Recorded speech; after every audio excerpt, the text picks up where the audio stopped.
Hi, this is Taylor with Valleyscape. I just wanted to highlight a little project we did. I know this sort of thing comes up quite a bit, so I just wanted to talk about it. We actually have, I'm going to flip you around, we had a controller on this property installed up on the other side of the house, and there's a set of valves that are in the back over here. Hopefully you can see it, but there's two valves here. We had no power going to them, so we had to figure out what's going on. Well, upon investigating, we found that this pergola and this patio had been put in recently. There's actually a gas fire pit, and so we found that the wire had been cut, damaged beyond repair under the pavers where they trench for the gas line for the fire pit.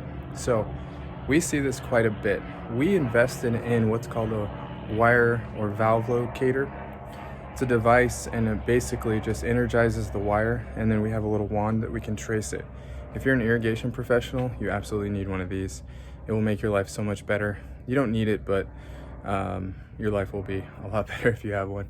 So in this situation, we could have gone all the way from the controller and brought wire all the way through and around. But what I was able to do was identify the closest point of connection for the wire.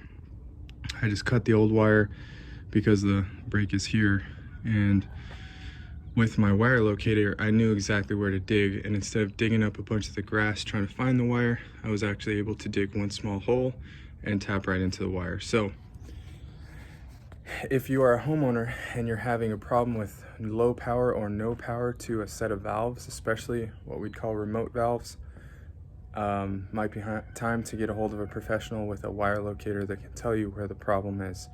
It's much better than trying to dig up everything. It's definitely worth the cost. I think it's a couple $100 a lot of times to have someone come trace out the wiring, and they can oftentimes tell you how deep the wire is and where there's a problem. We actually use it quite a bit to determine exactly where the problem is, and then if we're doing a repair, we know where to dig or we know where to tie in. So I hope you find this video helpful, and I'll try to keep making more that are helpful.